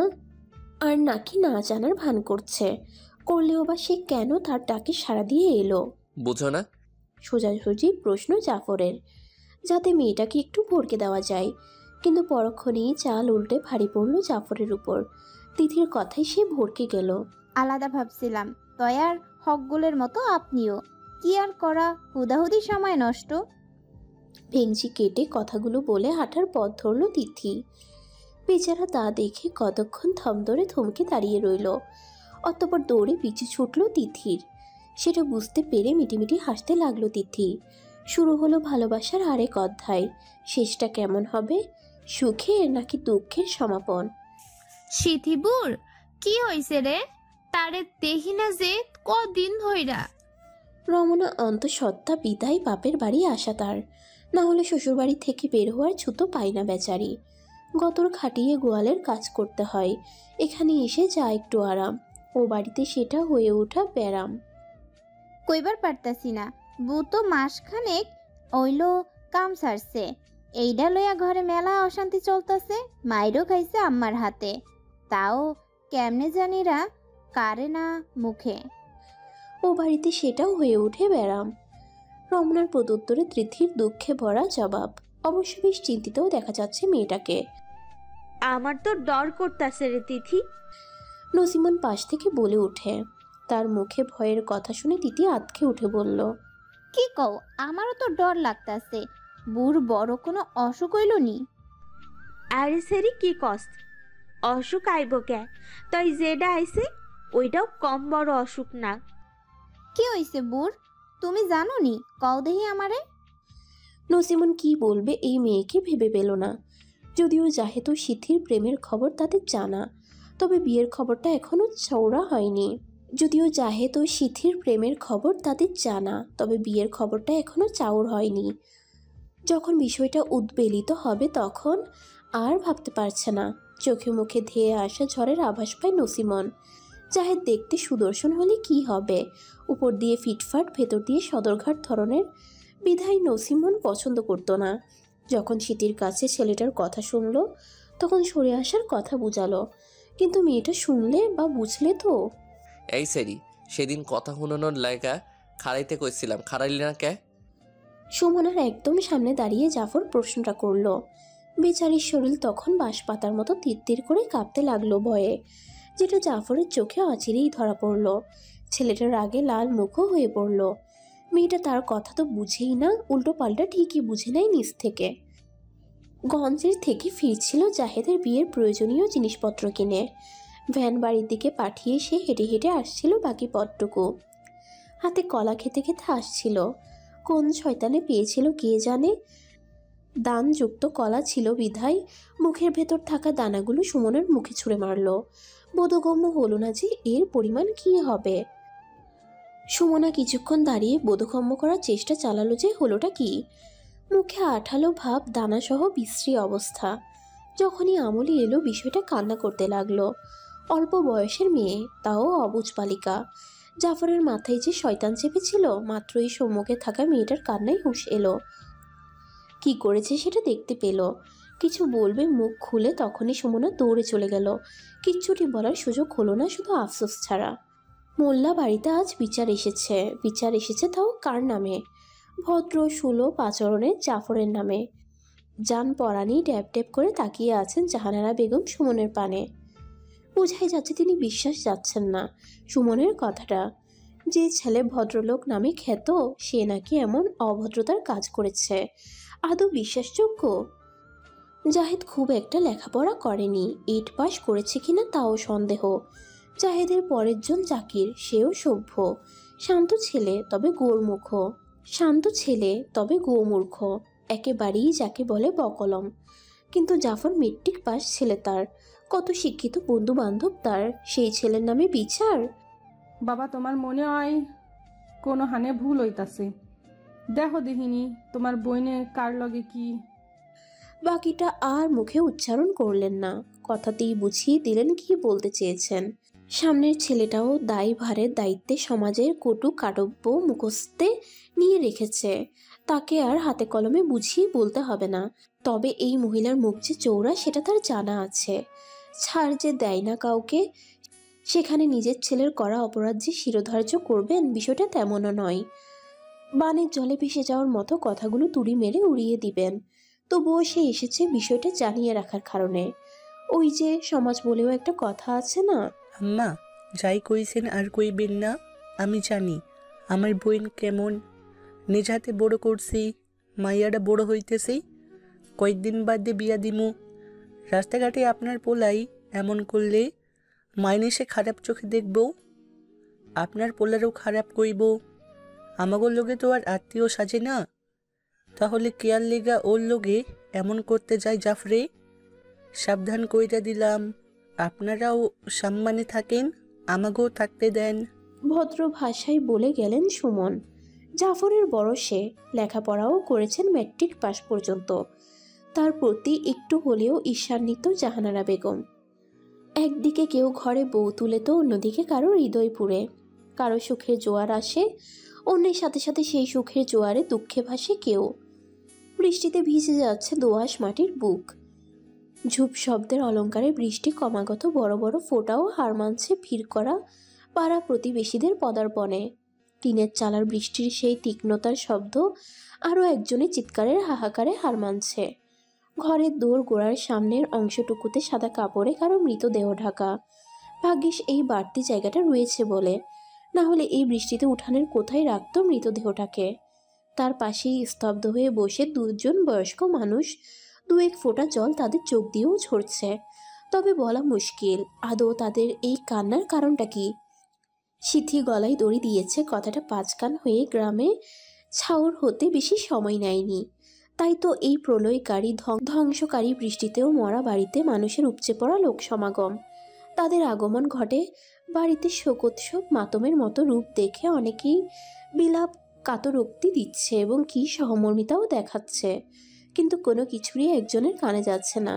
যে তাকে মায়ের মতো আদরে যত্নে মমতা দিয়ে আগলে বড় করেছে, যার সান্নিধ্যে সবচেয়ে বেশি থেকে বড় হয়েছে তিথি, আজ তার মৃত্যুতে মেয়েটা আকাশ পাতাল কাঁপিয়ে চিৎকার দিয়ে যাচ্ছে, যেমন মরা কান্নার সুর তুলে। আমার বউ মরে নাই গো, তারে মাইরা ফেলাইছে, তারে মাইরা ফেলাইছে, আল্লাহ গো। সমাবেশকৃত মানুষজন গুনগুন করে কেউ কেউ বলছে মেয়েটা বোধ হয় পাগলাইয়া গেছে। তো কেউ কেউ বলছে কে মারব, সিথি কত ভালো মাইয়া আসিল, সাতেরা করতো না। তো কেউ কেউ বলছে দেহগা ভালা না চাই, ভালো হইল কি অমন ডুইবা আত্মহত্যা করেনি। এত সব কথার পিঠে কেবল তিথির রোদন ভরা আর্তনাদ। কেউ বুঝলো না মেয়েটার কথার সঠিক অর্থ। তুমি বুঝো না আমারে? বুঝনের মতন আর পরিস্থিতি নাই জাফর ভাই, সবকিছু বদলাইয়া গেছে। একটা মরণ, একটা মরণ। পূর্ণাঙ্গ হলো না কথাটা। হু হু করে ঠুকরে কেঁদে উঠল তিথি। আসলেই তো সবকিছু বদলে গেছে একটা মৃত্যুতে। একই পরিবারের দুজন মানুষ অপর এক পরিবারের দুজন বিপরীত লিঙ্গের প্রতি আকৃষ্টতায় বিচ্ছিন্ন রূপ নিয়েছে বর্তমানে। তবে এখানে একজন সর্বভঙ্গের মূলে ছিল, সেজন আদৌ ভালোবাসেছিল না, সে তো অন্য আসক্তিতে মজে ছিল। চাহিদা ছিল, তবে প্রেম আসক্তের নয়, দৈহিকতার চাহিদা। জাফরের ভালোবাসার সত্যতা পরিমাপের আগেই এমনতর অঘটনে তসনসের অনাথ সৃষ্টিতে তিথি প্রেমের ডোর ছিঁড়ে দিল। দেওয়ার চেষ্টায় মত্ত অবশ্য, ভালো তো সেও বেশি ছিল, নিজের সকল ভয় সংশয় দূরীভূত করে। কিন্তু সেই ভয়ই ফিরে এলো, সংশয় বাধা দিল, দেখিয়ে দিল প্রাণ প্রিয় মাতৃতুল্যা বোন সিথির মৃত্যু থেকে শিক্ষা হয়নি বলে আঙ্গুল উঠিয়ে শাসালো। এরপরেও সেই পরিবারের একজন সদস্য হওয়ার আশার স্বপ্ন বই ধোয়া ছাড়া কিছুই না। সিথির মৃত্যুর 15 দিন হলো, কিন্তু তিথির ভাঙা মনের পরিবর্তন এলো না। আর না পারল জাফর তার ভাইয়ের করা কর্মকাণ্ডের বিরুদ্ধে কোনো প্রতিবাদ করতে, যেটা কিনা তিথির থেকে তার দূরত্ব বাড়িয়ে দিল। স্বাস্থ্যের বিষয়ে অবশ্য তিথি কিছু বলেনি, তার মধ্যাকার নীরবতা আজকাল আগের মতো রণচণ্ডী ভঙ্গিতে ফিরে আসতে অক্ষম। আগে রমন উড়নচণ্ডী রূপ ধরার সাহস পেয়েছিল, বড় বোন মাথার উপরে ছায়া হয়েছিল বিধায়। এখন কেউ নেই সুখ দুঃখ ভালো মন্দ কথা বলার জন্য। আর ভালোবাসার মানুষটা, তার কথাও বলা হলো না, সেই মানুষটাকেও কাছে টানা হলো না। আকস্মিক বিপর্যয়ে ছিটকে পড়ল দুজন দু প্রান্তে। জাহেদের কানেও গিয়েছে সিথির মৃত্যু সংবাদ। একটু মর্মাহত কিংবা ব্যথিত হলেও কি পারত না? অথচ দিব্যি মত্ত নববিবাহিতা বধূতে একটুও কি হৃদয় ছুঁতে পারেনি মেয়েটা? পক্ষান্তরে কার জন্য এত মূল্যবান জীবন বিসর্জন করল? চিরাচরিত দৃশ্য, প্রেমের ফাঁদে বিসর্জন দিল প্রেমিকা মন প্রাণ। ভাই তুমি এত খারাপ, ছি। কি চি করস? বুঝা কথা কবি কইলম, তোর বড় আমি। বড় দেখা কি হইছে? দোষকরণের বেলায় বড় যে কথাটা মনে আছিল না? শুকনো ঢোক গিলল, বোঝা হয়ে গেছে কিসের কথা বলছে জাফর। এদিক ওদিক দেখে নিল, না কোথাও সুমাইয়া নেই। মরে গিয়ে শান্তিতে থাকতে দিচ্ছে না মেয়েটা। কি কস? বালাকিরা কথা কবি। আমার ভালো মানুষটারে, যেইনি কাদার মতো নরম মনের মাইয়ারার মন লইয়া খেলতে পারে, মরণ ছাড়া গতি রাখে না, তার লগিনে আমার ভালা কথা। জাফরের অবাক হওয়ার অভিনয়ে বেজায় বিরক্ত দেখা গেল জাহেদকে। ভাই বলে রেহাই পেয়েছে বোধ হয়, না হলে আস্ত রাখত না সম্মুখে একই রক্তের মানুষটাকে। কিন্তু দুজনের একজনও আপাতত রেশারেশিটা সবার সামনে আনতে নারাজ। একজন পরিবারের চিন্তা করে, তো অন্যজন নিজের ভালো মানুষের মুখোশ উদ্ঘাটন হওয়ার ভয়ে। শোক পালন একদিন, 2 দিন উপরে গেলে 10-12 দিন। তাই বলে মাস ধরে শোকাভিভূত হয়ে কাজকাম ছেড়ে ধ্যান জ্ঞান করে ঘরের কোণে বসে থাকলে তো চলবে না। এইসবে তিক্ততাই ছেয়ে বিষাক্ততা মিশ্রণ স্বরে দাঁত কিরমিরিয়ে শাহানারা বেগম বলে উঠলেন, কাম কাজ কি করবি না? একটাই তো ময়রা বাইসা গেল, এখন বাহি একটা জ্বালাই জ্বলতাছি। হেডাও কেন যে বাইসা আছে, ময়রা আমাগো শান্তি দিলেও তো চলতো। মুখ বাঁকিয়ে তো কথাগুলো বলে ফেললেন, খেয়াল করলেন না কাকে বললেন। নিজের পেটে ধরা সন্তানকে। সন্তানের মৃত্যু কামনা করা কখনো মা হয় না। মাতৃত্বের মায়া মমতার ছিটেফোঁটাও তার মধ্যে কাজ করছে না। দারিদ্রতা কি এতটাই প্রখর শক্তির সম্পন্ন? যে বাবা মায়ের চোখে অর্থের পট্টি বেঁধে রাখার ক্ষমতা রাখে, না হলে কেন চাইবে সন্তানের মৃত্যু? তাহলে জন্মই বা কেন দিল? তারাও তো পৃথিবীর কোলে সুখে নেই, দুঃখের কাটায় ক্ষত বিক্ষত হৃদয়, জীবন অঙ্গারে জ্বলিত। তবে তিথিরও বোঝ আছে, এসব কিছু মাথায় নিল না, কিংবা তার অতিশোকে পাথর হওয়া হৃদয়ে স্পর্শ করল না। ঠিক যেমনটা জাফরের হাজারো প্রেমানুভূতি মিশ্রিত উক্তি, কিন্তু মন তো বলেছে অন্য কথা, ডাকছে অন্য সুর। বড্ড করুণ শোনায় সেই সুর। তিথি শুনতে চায় না, 2 হাতে কান বন্ধ করে নেয়। মন কি কানের সাথে সম্পৃক্ত নাকি? এই সাধারণ কাজে বাধাপ্রাপ্ত হবে? সে তো নিজ মনের মর্জি মতো চলে, ঠিকই খোঁজ নেই নিজের পছন্দসই উপায়। বাঁধিছে ধরা, অশোকে ভরা, প্রেম সুধা পানে তৃষ্ণাদগ্ধ প্রেমিক মনে, পাষণ্ড প্রেমিকা গলে যদিও বা কোনো এক অপারণ্যে। সেই অপেক্ষায় অপেক্ষাকৃত জাফরের মনোতৃষ্ণা নিবারণের সময় এলো বুঝিয়ে। এমনই এক অপরাহ্নে চিঠি এলো, তিথির চিঠি, তার ভালোবাসার মানুষের চিঠি। সে জানতো তার মতো তিথিও ভালো নেই। ভালোবাসা ঘন মুহূর্তগুলো যে দুজনারই মানসপটে ভেসে ওঠে। কতই না হাসি খুশি প্রেম প্রণয় মুহূর্ত ছিল সময়গুলো। হাতে হাত রেখে অন্য সবার মতো ঘনিষ্ঠতা না থাকলেও ছিল অনুভব করে দুজনের চোখে অবিরামভাবে বলে যাওয়া না বলা কথা স্রোতধারা। এতেই যেন নিহিত ছিল ভালোবাসার গভীরতা, একে অপরের জন্য দুশ্চিন্তা, যত্নশীলতা। এত সব কি সহজেই মুছে ফেলা যায়? শরীরের অংশ কেটে ফেলা গেলেও মনের দাগের গভীরতা খুবই তীক্ষ্ণতর রয়ে যায়, আর ক্ষণে ক্ষণে পুনরাবৃত্তি করে স্মৃতির পাতা প্রমন্থনের মাধ্যমে। চিঠির লেখা অনুযায়ী দেখা করতে বলা হয়েছে জাফরকে যেখানে, বর্তমানে সেখানেই দাঁড়িয়ে সে। বিস্তৃত মাঠ মারিয়ে কলকলিয়ে বয়ে চলা নদীর ধারে আনমনা উদাসীন ভঙ্গিতে দাঁড়িয়ে থাকা জাফরকে দেখলে মনে হয় হেরে যাওয়া প্রেমিক যোদ্ধা কোনো, তবুও আশার রাশ ধরে আছে। সেই অপেক্ষায় মুক্তি দিতে সুফলা আগমনে তিথি মৃদু স্বরে ডেকে উঠে, জাফর ভাই। পিছু ফিরে তাকাই জাফর, দেখতে পাই মলিন বিষণ্ণ মুখের মেয়েটাকে। এই কাকে দেখছে? এই কদিনে কি হাল করেছে মেয়েটা। শরীর শুকিয়ে একটু কালচে হয়ে গেছে গায়ের রং, তবুও মায়া ভরা চোখে তাকিয়ে রইল জাফর। ভালোবাসে তো মেয়েটার কষ্টে তার হৃদয়ও ব্যথিত হয়। মন বলে উঠে এগিয়ে গিয়ে প্রেমপূর্ণ আলিঙ্গনে জড়িয়ে নিতে প্রেয়সীকে। বাধ্যে গভীরভাবে, যেন মরণের আগ পর্যন্ত আগলে রাখা যায় এ বাঁধন। পিছে ভাবে তিতির ভাবনায় তার স্পর্শ অন্যভাবে নিলে নিবেই তো। নাজুক মেয়েটা লাজুকও বটে। এইসব বিষয় স্পর্শকাতর করবে তাকে, যা প্রেমিক মনেও আঘাত হানবে। পুরুষ মানুষ বলে কাঁদতে পারে না নিজের অপারগতার কারণে। মেয়েটাকে ভালোবাসার দুটো কথা বলতে গিয়ে এখন জড়তা কাজ করে। সেখানে ভবিষ্যতে নিজের অর্ধাঙ্গী রূপে পাওয়ার আশা করতে ভয় হয়, যা নেহাতই বোকামি মনে হয়। কি দেখেন? জাফর এক ধ্যানে তাকিয়ে থাকতে দেখে তিতি শুধালো। দৃষ্টির পলক ফেলল জাফর। নিস্তরঙ্গ সময়ে এক দমকা শীতল হাওয়া বইয়ে দিয়ে গেল যেন তিথির কণ্ঠধ্বনি জাফরের কর্ণকুহরে। আমার ভালোবাসার মানুষটারে। কথাটা শুনে তিথি থমকে গেল, কিন্তু চমকালো না। অতঃপর নদীর পাড় ঘেঁষে বিস্তীর্ণ ঘাসের উপর বসল। অদূর পানে শূন্য মনে চেয়ে রইল কতক্ষণ। জাফরও তার থেকে কিছুটা দূরত্ব বজায় রেখে বসল। তবে সে তাকিয়ে রইল উদাসীন নির্লিপ্তভাবে ধারণকারিণীকে। জাফর ভাই, জীবন এত কঠিন কেন? কারণ তার নাম যে জীবন।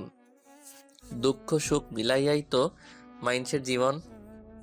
কিন্তু সবাই তো সুখের অভাবী, দুঃখের অভাবী হইতে কেটা চায়? অভাগী হওয়া লাগে না। সুখ দুঃখ দুইজন একে অন্যের পরিপূরক দেখা একটার অভাবে আরেকটা থাকবই। জাফরের পানে এবার পূর্ণ দৃষ্টি নিক্ষেপ করলো তিথি। চোখে চোখ রেখে বলল, তাইলে আপনার আর আমার মাঝে কে দুঃখী আর কে সুখী কন্ত? যা বোঝার বুঝে গেল জাফর।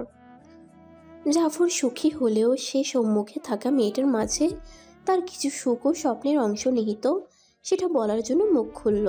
ওই যে কইলাম না, একে অপরের পরিপূরক, একটাই মাথায় গাইথা রাখো। তুমি আমার আর আমি তোমার পরিপূরক। একজন ছাড়া অন্যজনের অস্তিত্ব নাই গো তোমার মাঝে। আমার সুখ দুঃখ স্বপ্ন আশা।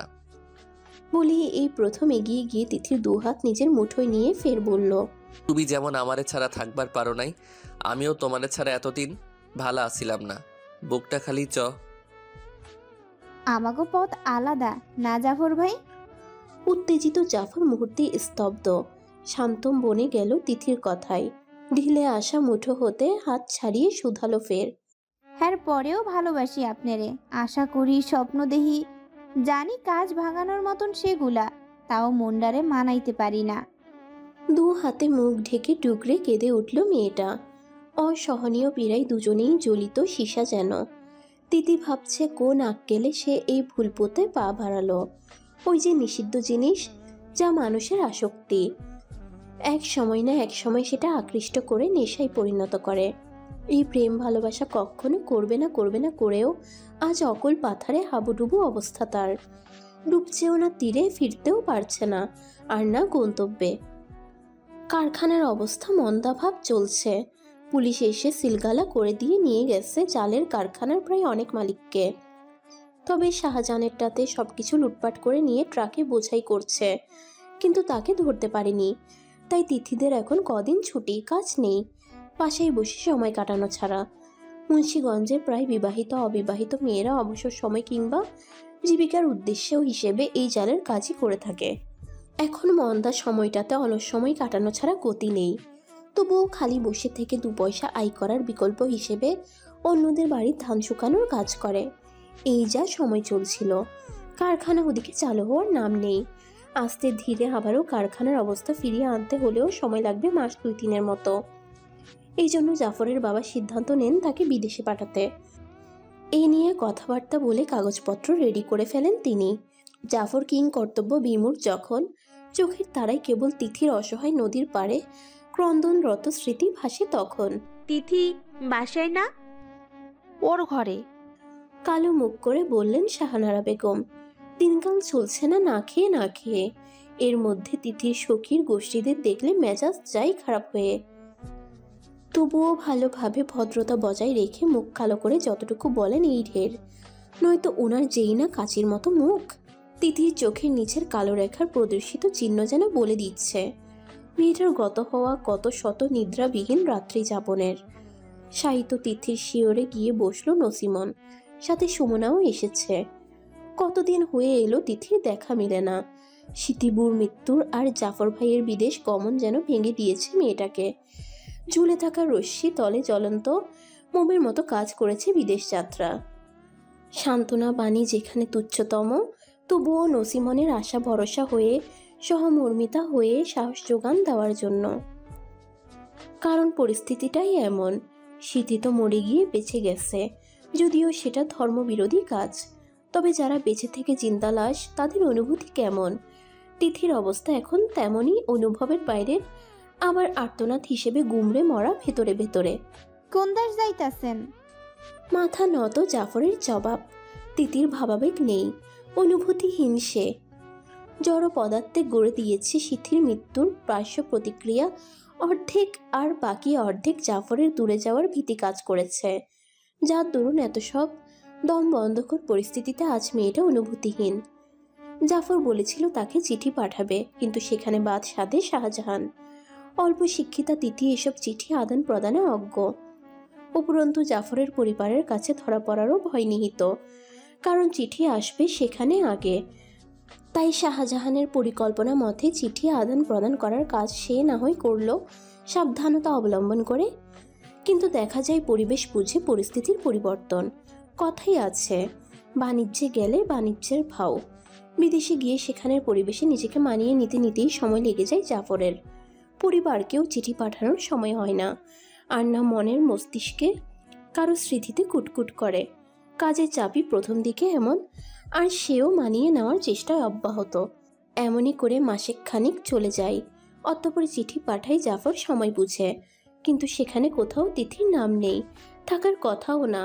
তদুপরিও পাঠানোর কথা আলাদাভাবে, যেটা শাহজাহানের হাতে আসার কথা এবং তিথির কাছে পৌঁছে দেওয়ার পরিকল্পনা ছিল যা। কিন্তু না, শাহজাহান খোঁজ নিয়ে দেখে কোনো চিঠি পাঠানো হয়নি মেয়েটার নামে। সেই ব্যাকুল বনে গেল জাফরের কর্মকাণ্ডে। কি জবাব দেবে এখন সে পথ চেয়ে বসে থাকা মেয়েটাকে? দোনা মোনা অপেক্ষারিত তিথি শাহজাহানকে পাকড়াও করে জিজ্ঞেস করছিল কেন তার কাছ থেকে লুকিয়ে চুরিয়ে ফেলায় শাহজাহান ভাই।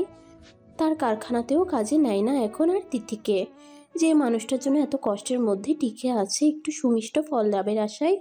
সেই মানুষটা কি তাকে চিঠি লিখেছে? মেয়েটার অশ্রু টলটলে নয়ন জোড়াতে চেয়ে মিথ্যা আশার আলো দেখাতে বাধ্য হয় শাহজাহান। বলেছিল জাফর নাকি এখনো সময় পায়নি সেখানের কাজ গুছিয়ে নিতে, তাই আর কি। শাহজাহান মিথ্যা কথা গুছাতে সময় নেই, এভাবে মিথ্যা বলতেও ভালো লাগছিল না। তবুও সে একটু অপেক্ষা করেছিল। আসলেই যদি ওখানে জাফরের কোনো অসুবিধা হয়ে থাকে। মাত্রই তো গেল, হয়তো বা পরে পাঠাবে চিঠি, বুঝ দিল তিথিকে কথা গুছিয়ে এনে। অতঃপর সময় গড়ালো মাসেক দিনের দোরগোড়ে। তখন অপেক্ষায় চোখের জল ফুরায় তিথির, কিন্তু না, আসে না কোনো চিঠি। শাহজাহানও কম খোঁজ নেয়নি, তবুও খালি হাতে ফিরতে হয়েছিল। অবশিষ্ট এত কিছুর মধ্যে ভালো কথা ছিল, চিঠি যেমন তিথিকে পাঠায়নি তেমনি পরিবারের উদ্দেশ্যেও পাঠায়নি, সেই একবারই পাঠিয়েছিল। ফলে পরিবারের লোকেরাও উৎকণ্ঠা উদ্বিগ্নতা কম ছিল না। সময় হয়েছে, বয়স হয়েছে, তবুও দাঁত কামড়ে পড়ে আছে। এত মারধর করে যেন শাহনারা বেগম হয়রান, অথচ মার খেয়ে শরীরের দাগ নিয়ে মেয়েটা নিশ্চুপ নির্বিকার। তিথির অমন উদাসীন ভঙ্গি যেন আরো রাগিয়ে তুলে তাকে। মাঝে মধ্যে তো মেরে গলায় পা দিয়ে শ্বাসরুদ্ধ করে ফেলেন। পরক্ষণেই শ্বাস আটকে এলে চোখ উল্টে গেলে ছেড়ে দেন। মুখে তো থাকেই অশ্রাব্য গালিগালাজ। বাপের ভিটেই কোন কারণে এভাবে পড়ে থাকবে তাই জানতে চান তিনি। আজও মেরে মেরে মাটিতে শুয়ে পড়েছে তিথি, সাথে মৃদু স্বরের গঙ্গানি তো আছেই। তুই চাস কি? হ্যাঁ, কি চাস? নাক মুখের পানি এক করা তিথির শক্তি হলো না শব্দ দিয়ে প্রিয় মানুষটার নাম উচ্চারণ করার। তবে চোখের তারাই মানুষটার প্রতিচ্ছবি ভাসিয়ে প্রার্থনা করলো তাকে পাওয়ার। উত্তর না দিয়ে তারামি করার ভাব দেখে শাহানারা বেগম শলার ঝাড়ু নিয়ে আরেকবার মারলেন পিঠের থেকে, যার দরুন কয়েকটা তিথির পিঠে গেঁথেও গেল।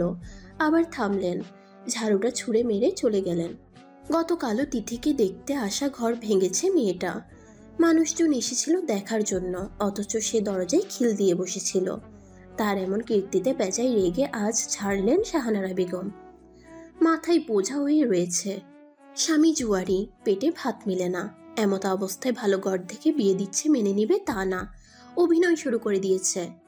পুরুষ মানুষ একটু বয়স্ক হয়ই, যেখানে 4টে বিয়ে যায় সেখানে 2টো করেছে কমই। এসব খুদ ধরতে আছে নাকি? গোলা ভরা ধান আছে, পাকা বাড়ি আছে, খাওন পরানোর জন্য যথেষ্টের চেয়ে বেশি আছে। এসব চোখে দেখার বিষয়। এত কিছু বুঝিয়ে তাও মেয়েটাকে রাজি করাতে পারলেন না শাহানারা বেগম। মার খাবে, তবুও ঘর ছাড়বে না বদ্ধপরিকর তিথি। জ্বরের ঘোরে জানালা দিয়ে তাকিয়ে দেখছে অদূরে মেঘ ঢেকে যাওয়া চাঁদকে। তার মনের খবর তো জানে না কেউ, তাই মার খেয়ে সে ক্ষত বিক্ষত আজ। আচ্ছা, যার জন্য এত কষ্ট সহ্য করা, সে কি তার কষ্ট দেখছে, বুঝতে পারছে? তাকে চাইছে খুব করে, যেমনটা তিথি চাইছে। এর চেয়ে মৃত্যু ছিল ঢের। ভয়কে জয় করে ভালোবেসেছিলাম ফের, কিন্তু কল্পলোকে সুন্দর কেবল তা, বাস্তবে তোমাকে পাওয়া যে বৃথা। কথা দিয়ে গিয়েছিল, কিন্তু সেটা কেবল রক্ষা করেছে তিথি। তথাপি যা রাখার কথা সে রাখেনি।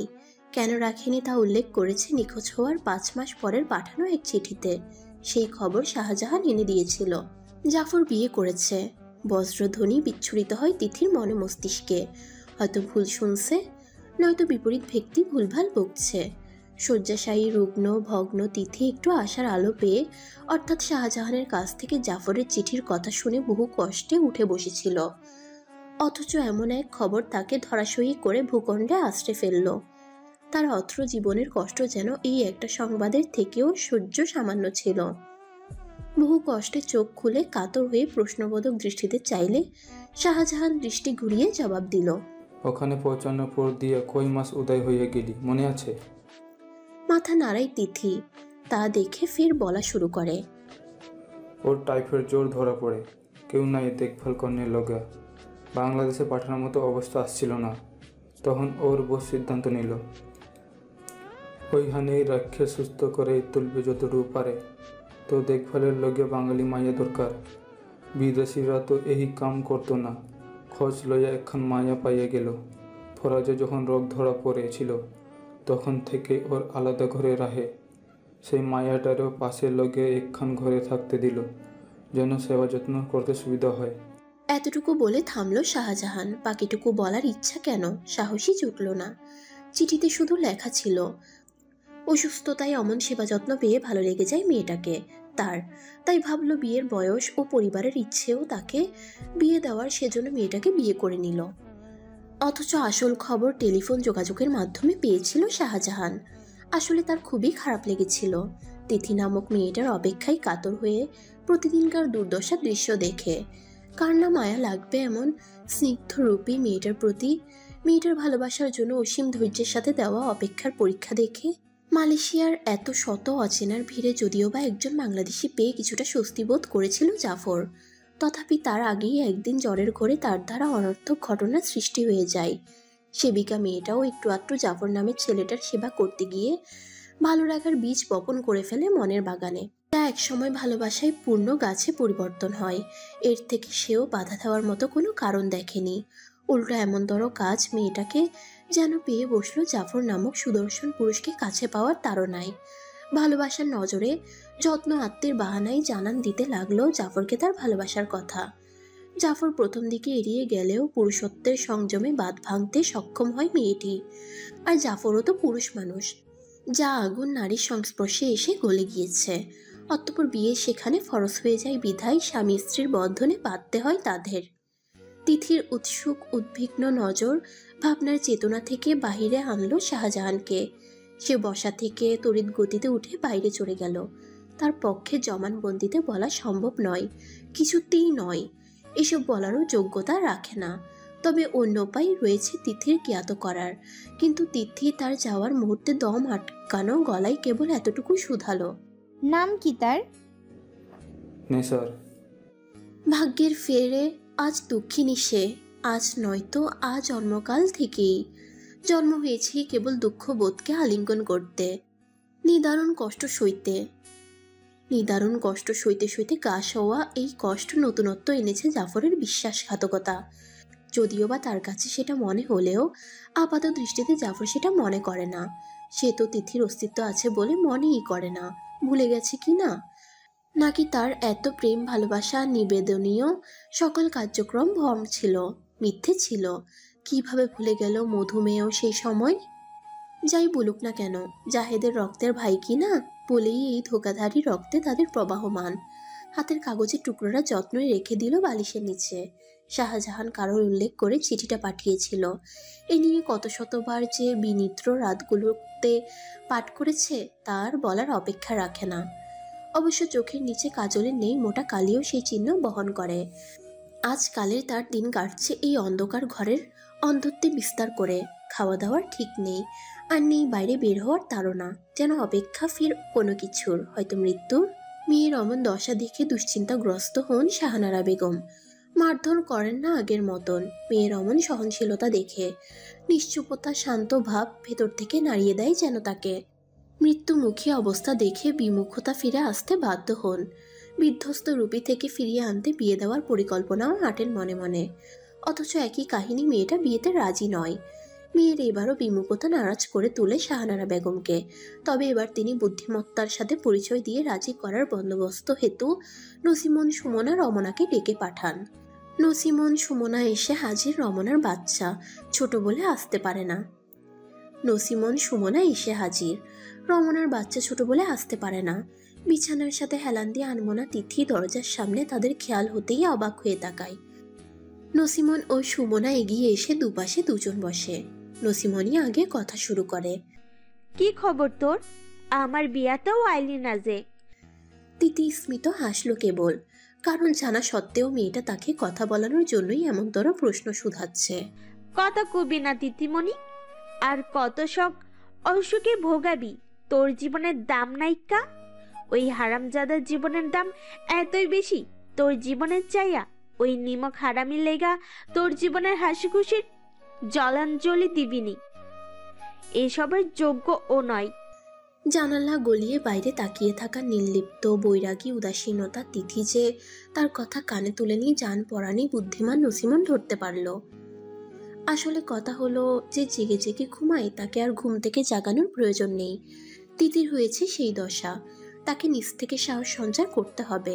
অন্যরা ঠেলে ঠেলে তার চেতনা ফিরাতে পারবে না। তিথির বিয়ে, চমৎকার না খবরটা? আসলেই এত এত কাহিনীর পরেও তিথির বিয়ের খবর চমৎকার, বিস্ময়কর।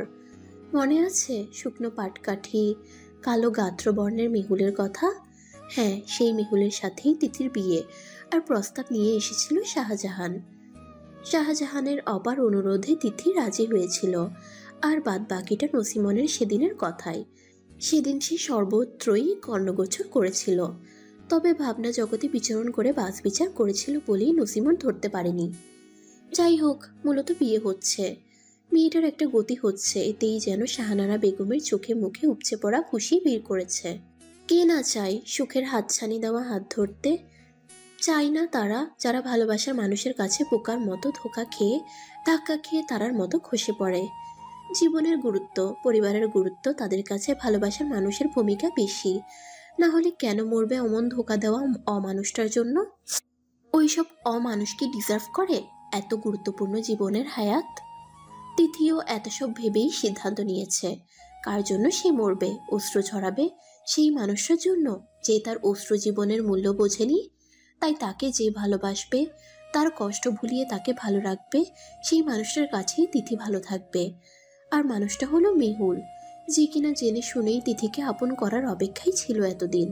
সেখানে কোনো অনুগ্রহতা, দয়া নেই, আছে কেবল অসীম বিশ্বাসের শুদ্ধ মিশ্রিত ভালোবাসা।